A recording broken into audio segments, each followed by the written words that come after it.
ताज्या घडामोडी आणि नवीन बातम्या पाहण्यासाठी आमचं मी साक्षीदार हे चॅनल सबस्क्राईब करा. यशश्री शिंदेच्या घरी उरणमध्ये आरपीआय पक्षाचे राष्ट्रीय अध्यक्ष केंद्रीय सामाजिक न्याय राज्यमंत्री रामदास आठवले यांनी भेट घेऊन शोकाकुल शिंदे कुटुंबियांची सांत्वनपर भेट घेतली. सामाजिक न्याय विभागातर्फे दिवंगत यशश्री शिंदे कुटुंबियांना 8,25,000ची सांत्वनपर मदत आणि आरपीआय पक्षातर्फे 1 लाखाची मदत लवकरच देण्याचे आश्वासन रामदास आठवले यांनी दिले. यशश्री शिंदे हिच्या हत्येचा खटला जलदगती न्यायालयात चालून आरोपीला फाशीची शिक्षा द्यावी, विशेष सरकारी वकील म्हणून ज्येष्ठ विधिज्ञ उज्ज्वल निकम यांची नियुक्ती करण्याची सूचना रामदास आठवले यांनी केली. यशश्री शिंदे यांचे वडील कंत्राटी कामगार असून तिला 2 बहिणी आहेत. त्यातील मोठ्या बहिणीला समाज कल्याण विभागातर्फे तातडीने चांगली नोकरी मिळवून देण्याची सूचना रामदास आठवले यांनी रायगड जिल्हा समाज कल्याण अधिकाऱ्यांना यावेळी दिले.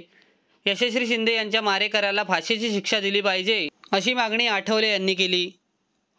यशश्री शिंदे यांच्या कुटुंबियांची अनेक राजकीय नेत्यांनी मंत्र्यांनी भेट घेतली. मात्र राज्य सरकारतर्फे किंवा कोणत्याही नेत्यातर्फे आम्हाला सांत्वनपर आर्थिक मदत मिळाली नसल्याची खंत दिवंगत यशश्री शिंदे यांच्या वडिलांनी व्यक्त केली.